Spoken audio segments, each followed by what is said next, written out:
We chose the we chose the triple P system, of course, because it's an intervention system we've developed and it's been designed as a multi-level population-based intervention that has a tiered continuum of interventions of increasing strength and narrowing population reach. I just wanted to draw to your attention that when we start talking about a program that we select for a population trial, Triple P is a pretty good candidate for this because it has an extensive evidence base. There, in fact, have been 820 studies on Triple P published. This research has been done in 42 countries in many different languages. There's over now 200 randomized controlled trials. In running this trial, we wanted to select only interventions that had previously been demonstrated to produce beneficial child and parent outcomes. So you can see that list of outcomes, the interventions that were included in the Every Family intervention, and an example of a single publication relating to the data attesting to its impact on child and parent functioning. We weren't trying to demonstrate in this study that Triple P works. That has been demonstrated many times.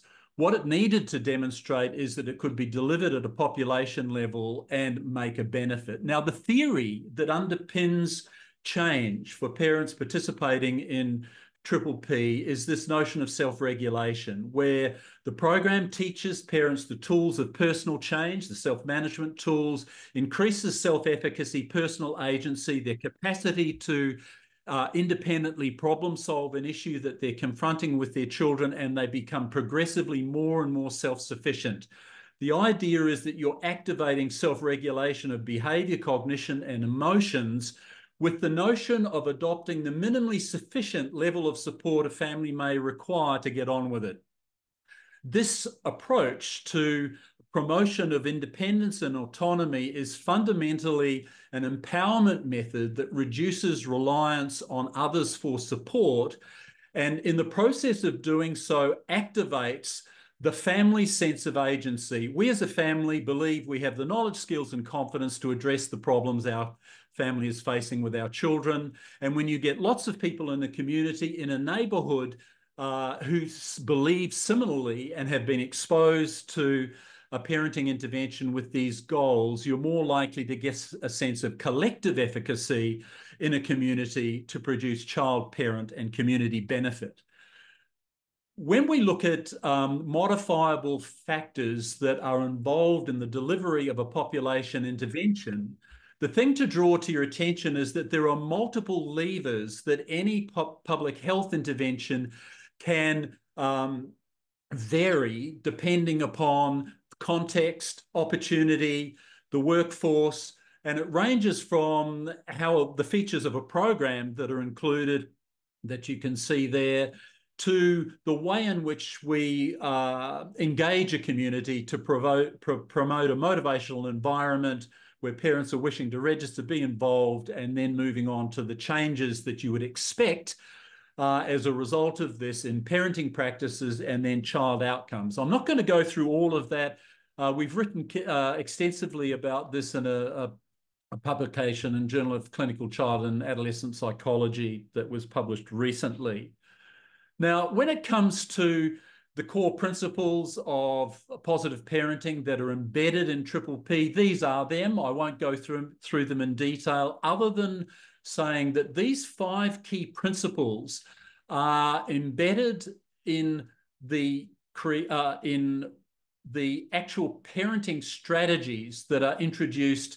And what you're seeing here are the strategies that are really used with the 2 to 12-year-old kind of age group. When you think about promoting a positive relationship with kids, teaching parents the skills they need to change the kind of behavior that is concerning to them, teaching kids new skills and strategies, guiding kids' behavior when they're being challenging and difficult, and responding to challenging and more complex behavior problems. So these are the specific strategies that were incorporated, And the notion I just want to draw to everyone's attention, we're not talking about a one-size-fits-all here at all. This diagram captures the notion that within an embedded capacity building approach within a community and a communication strategy, different children are going to require different strategies depending on both preference, opportunity, and type of problem and its severity. And so the idea is that there is a solution that can be created that is fit for purpose for individual families. Now, not every community has got the capacity to deliver all the possibilities for intervention that comprise this system, but many do. Now, at this point, I'd like to pass over to Kylie to take you through what we did, and then we'll return to what the findings were. Over to you, Kylie.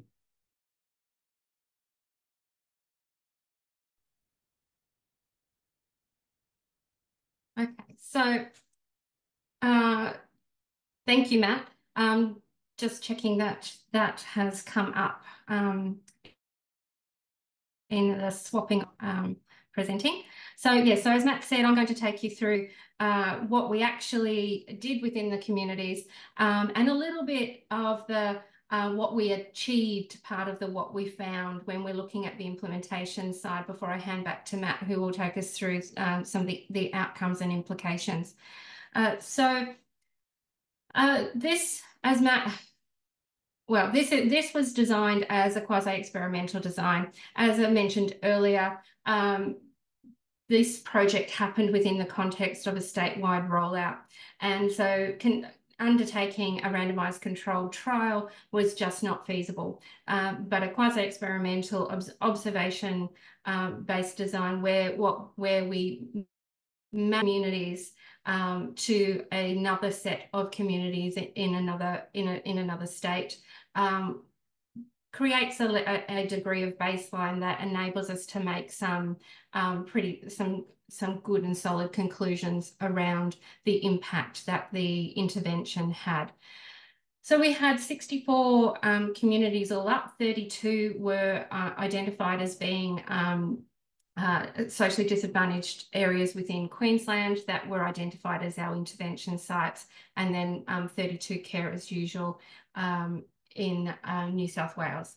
So the aim here was looking at the way in which the Triple P system works and looking at how we would target these regions. We had to think very carefully about what is the size of the community, or and we went with the Australian Bureau of Statistics SA2, which equates to a suburb around the 10 to 20,000 residents. To identify those SA2s, we scanned all of Queensland looking for communities that met a set of criteria, including that they were in the bottom 35% of the CEFA index of relative social economic advantage and disadvantage, that there were enough families with children aged 3 to 8, so over 300, that it was not predominantly an Aboriginal and Torres Strait Islander community, because that requires a different type of approach, or an augmented approach at least. We looked at locality, trying to get a mix of urban and rural, and then we matched them on those factors and a range of other demographic and geospatial characteristics, which we'll show you in a little while. But Triple P needs a bigger area than a suburb. And so we then looked at how all of these SA2s clustered together and looked for the local government areas, which is a way in which people kind of define where they live, and created an implementation zone for us. But also then just we looked for the local government areas that had the largest cluster of SA2s that were met that criteria, and we ended up with three areas that we worked with, 3 communities we worked with. For those of you who are not in Queensland, two of those are, well, one is rural and two are more urban, but are outside Brisbane. So Ipswich, as an example, is about an hour away from Brisbane, whereas Toowoomba is about almost 2 hours, or 2 hours at its furthest, where we delivered at our furthest peak, and then Moreton Bay is the largest area that we worked with. It's almost four times the size of Toowoomba, which has a feel of a small country town, beautiful old country town. And so Moreton Bay distance from Brisbane is around an hour 40 to the outside, to the furthest point that we would travel. So they were a mix of very urbanised and also rural. So once we had our intervention sites, we were aiming to reach between 18 and 25% of the families who were living at each of those 32 SA2s, so the suburb level. And you can see from the image over here that in Moreton Bay, there were 13 SA2s, and when we look at direct participation, there was between 6 and 13% of people, of families who participated. Ipswich was between 5 and 30, and Toowoomba 7 and 28. So there was some variation, which was largely linked to the size of each SA2. Overall, we were able to provide services to around 4,900 families across those LGAs in a 3-year period, with more than 2,800 of those, which is around 57% of families coming from the target SA2, so that representing about 13% of that eligible population. We had a range of people who came from other areas. The Gold Coast, which is 3 hours from Moreton, or 2.5 hours from Moreton Bay, we had families who came up to access programs from there, if that was where they knew about it or where they had been court ordered. So we had people who travelled quite large distances to come to programs. We also have to acknowledge that this is the data, this is based on the data that we've captured. There are other agencies in the communities already. Triple P has been around for a long time. And there were other communities who signed up to Triple P International statewide rollout who were not part of every family necessarily. And so there is likely an underrepresentation here in terms of how many people actually participated in Triple P.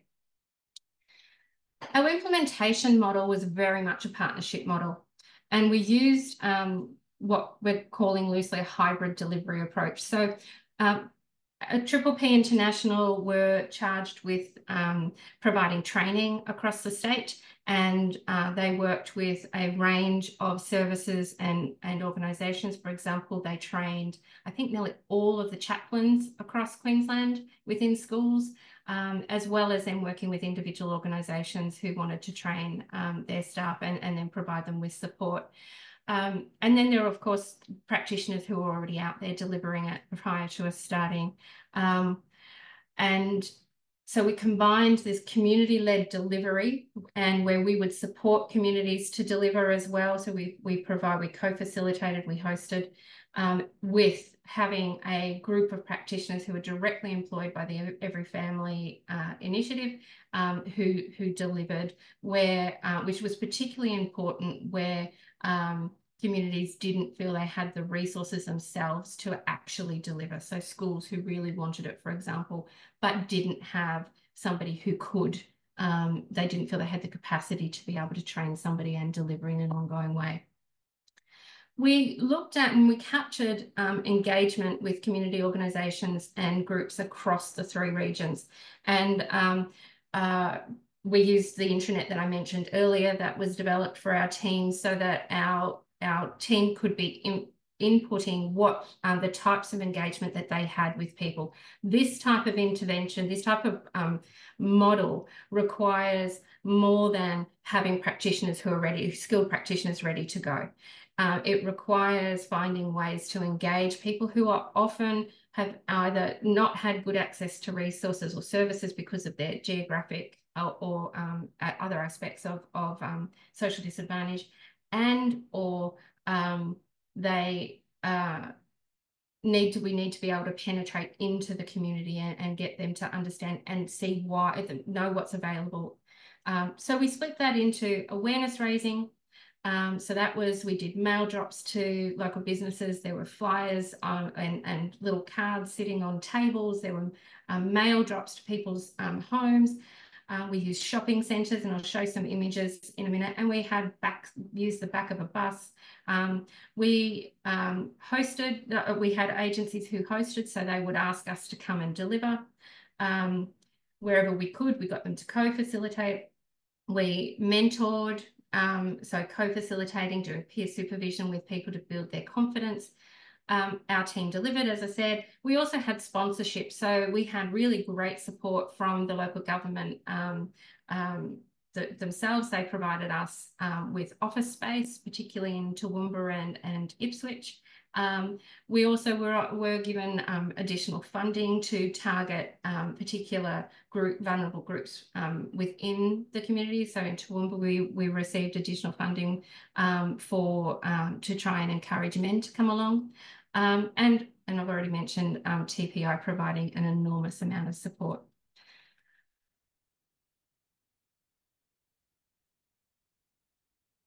So as I mentioned, we had a very comprehensive communication strategy that was a mix of the kinds of resources that Triple P International were setting up and using for the statewide rollout.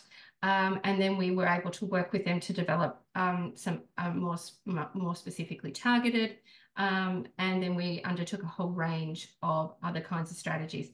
The aim here was we took a systematic approach across all 3 regions, but tailored it then to the specific context and local priorities and needs and service system. The aim was to normalise, destigmatise, and to create pull demand, so to get parents to want to feel that they needed to do it, they wanted to do it, that it was a normal thing, and to be talking with one another and encouraging one another. And we definitely saw that in the way in which, particularly at the seminar level and discussion groups, where friends would often come together or family members would come together. So in terms of the types of communication, you can see here just the spread, the breadth of the types of things that we did. Social media was a huge part of what we did, and it built, I'll show you a graph in a minute of how you can see how that side, we used paid advertising as well as organic posts through local community groups. We developed local contacts. We already mentioned the flyer drops. We used the media a lot. And one example of that was that we did a series of parenting tips that could be played through local radio up in Toowoomba, and was also shared later with Moreton Bay. I'll just play you a very small snippet of that. Does it sometimes seem like your kids spend all of their time in front of a TV, computer, tablet or smartphone? Hi, I'm Dr. Kylie Burke from the University of Queensland's Parenting and Family Support Centre, here to talk about screen time. Does it sometimes seem... So that was a series that was just played throughout at various times throughout the day to try and capture parents' awareness, their minds, their hearts, in terms of thinking about what are the kinds of positive things that they could do with their families, and perhaps as a teaser to what they could do to find out more that could support their family. What's a really important focus of the way in which we went about this is that this was all about building relationships with their children. It's about promoting their child's development. It was not a strategy of going in and talking about we're going to reduce child maltreatment or child abuse. It was designed as a whole of community, looking at how do we make sure that people can access evidence-based information at the level that they need it, at the time that they need it, and in the place that makes most sense to them. And just as a little show off, which is this one down here in the corner, that was the back of a bus. So we had a bus running around Toowoomba talking about the project as well, showing the project as well. So we used a whole range of different things.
So that was an example of the combined effort of PPP International in supporting us with this project.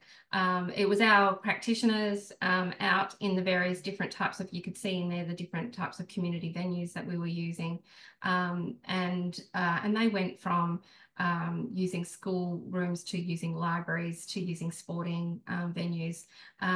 But TPI then put that together in a way that I think benefited them, but also benefited us then getting that word out. So it was very much a multi-pronged approach.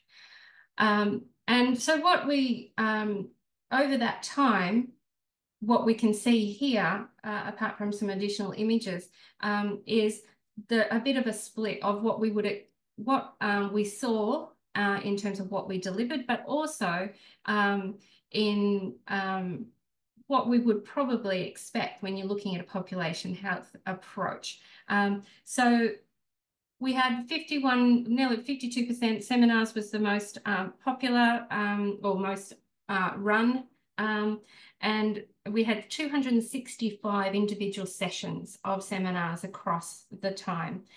Raising Resilient Children is one of the three seminars, and it was the most popular. There were a lot of families who were worried about anxiety in their kids during this time. There had been bushfires and a range of things.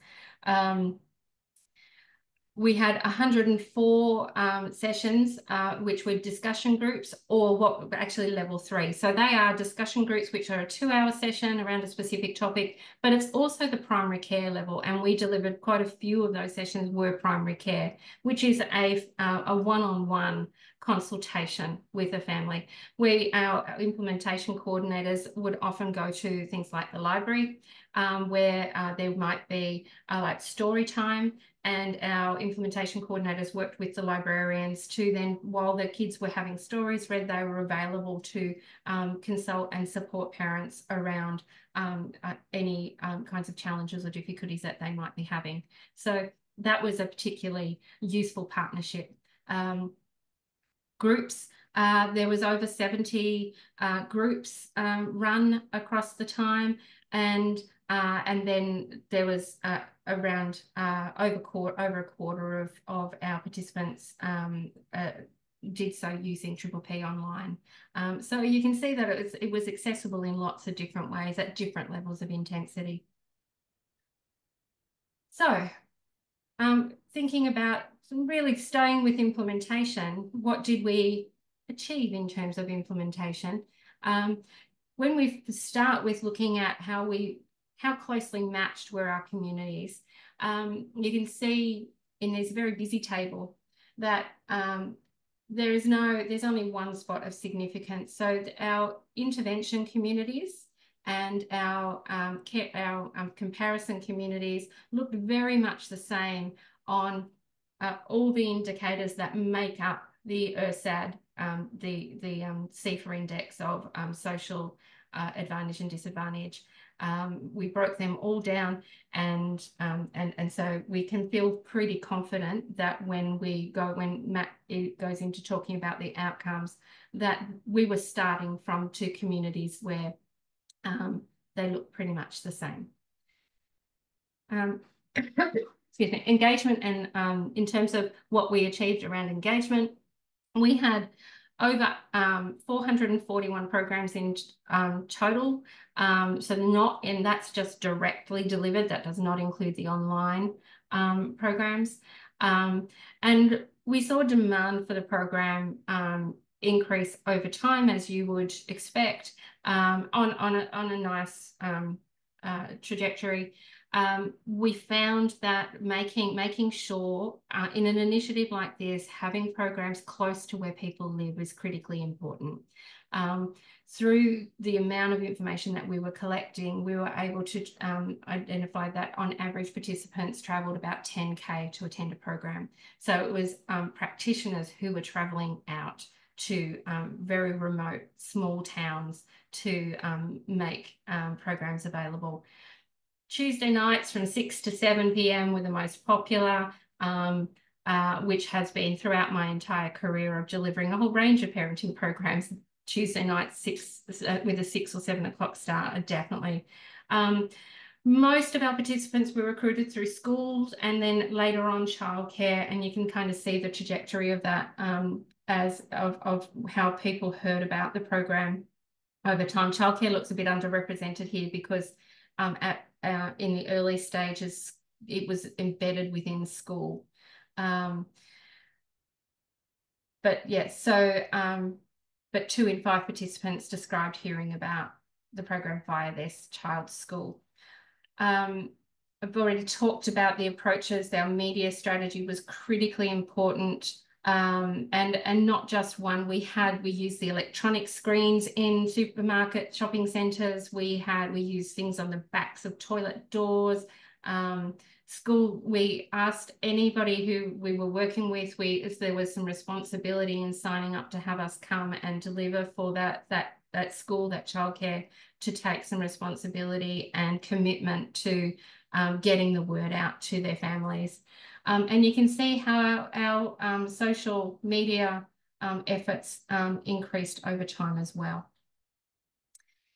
In terms of organisation, we were working with over 800 different communities, agencies, schools, sporting clubs, multicultural, culturally and linguistically diverse agencies, hospital and health services, community health services, local government, libraries, sporting clubs, counselling groups, and various religious and other types of services.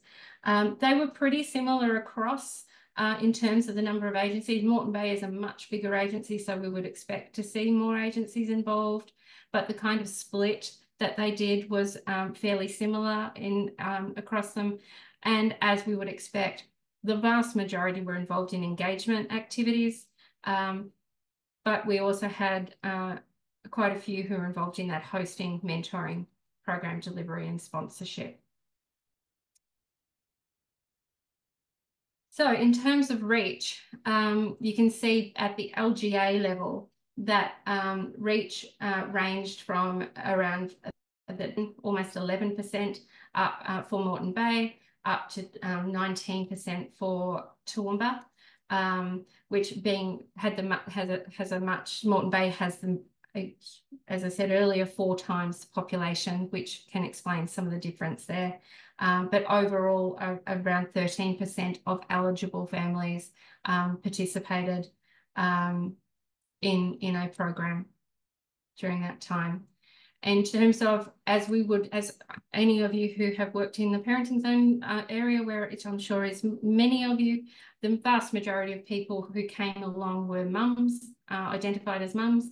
But we had about 20% of dads come along. We also had in the other, this was foster carers, kinship carers, guardians, those types of relationships to children. And most people were caring for at least 2 children, but the spread of that, we had some families who had over 10. And at all the, grown to not grown. So there was quite a widespread in the families that were coming along. To try and augment, so a large part of what we have used for analysis is administrative data, as I mentioned with the data custodians earlier. So child safety data and child protection data for New South Wales. But alongside that, we ran a survey to look to understand people's awareness of Triple P, but also to try and capture some information about their parenting, including how stressful and demanding parenting is, but the level of support that they feel that they have, and also their views on their community, which goes to that issue of collective efficacy that Matt mentioned earlier in the model, which we're not talking about today as such, specifically that data, but that's what this survey aimed to do.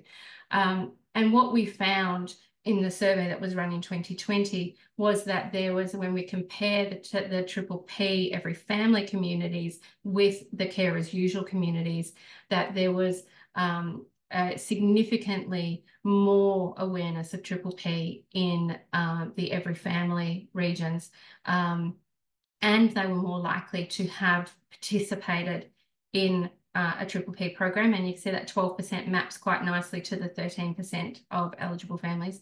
And they were also more likely to have participated in Triple P online. And at that point, so that I think shows that we were, all of those efforts made quite an impact in terms of us being able to reach people within the communities and encourage people to talk about Triple P and come along to the program and to get support. So here is where I'm going to hand back to Matt to take us through the rest of the presentation.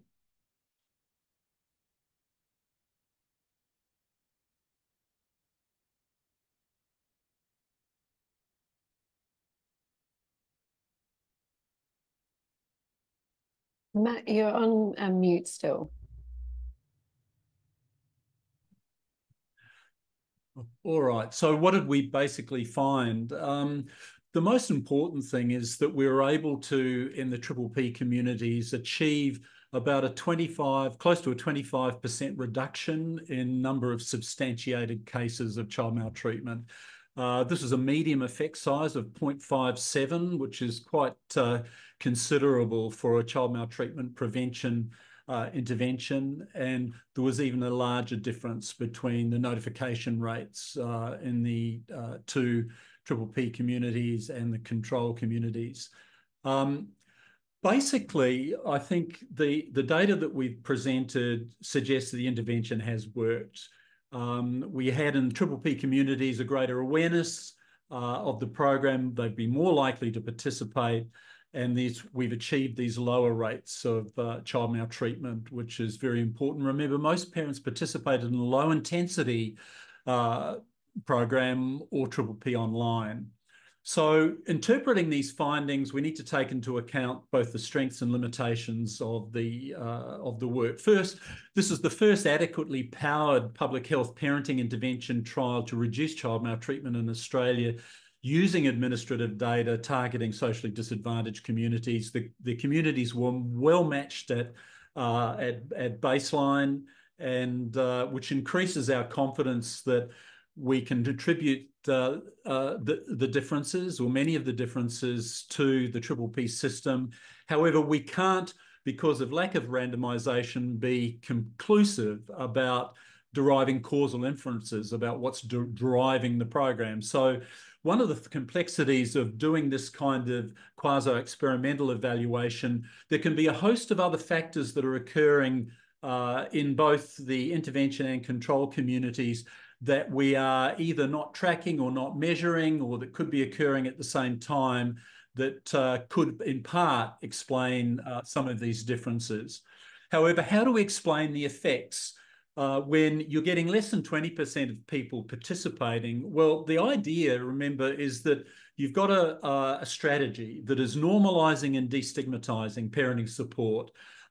Get involved. It's a healthy, normal, desirable thing to do. And it's reaching enough of the at-risk parents who are now accessing a high-quality, evidence-based program. We don't actually know the tipping point for population-level change in parenting interventions as a public health intervention. However, we suspect that the activation of peer-to-peer advocacy and that this sort of social contagion element is actually quite important.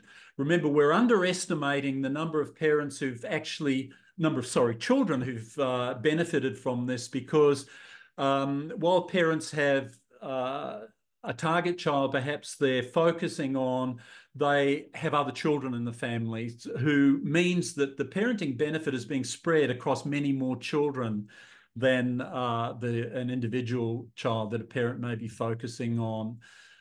So there are other uncontrolled, unknown, and unmeasured factors over the same time period in the two states that need to be taken into account.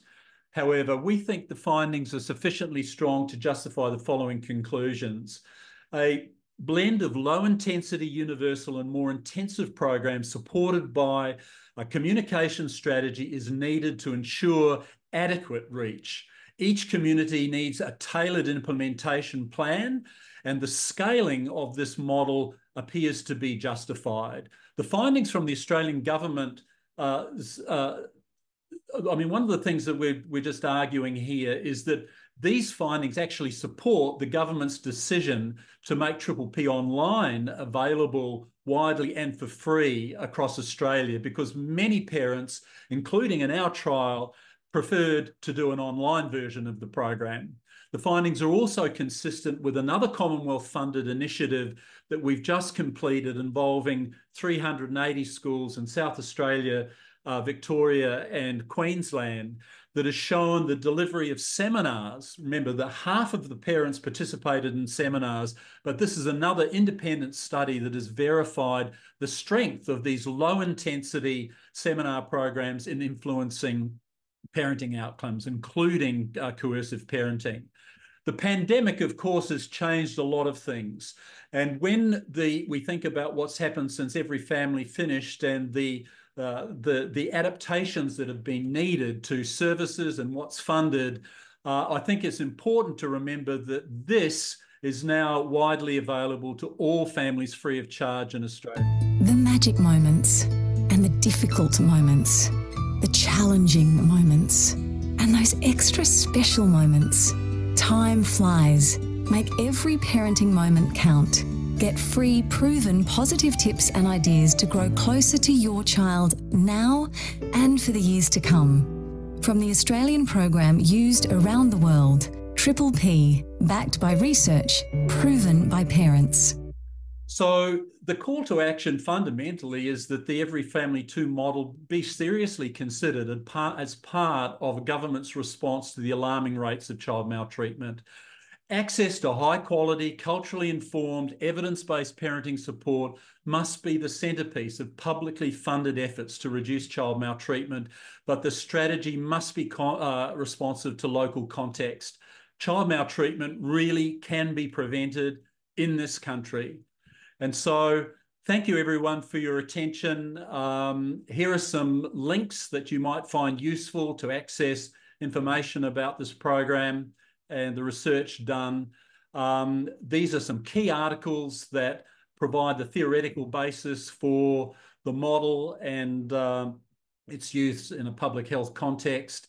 And finally, a disclosure statement. Triple P is owned by the University of Queensland, or the copyright is owned by UQ. UQ's licensed a technology transfer company through UniQuest to license Triple P International to bring this program to families all around the world. And the royalties stemming from this published work are distributed back to the university and through the faculty, to the centre, to the School of Psychology and contributory authors. And none of the authors have any ownership in Triple P International.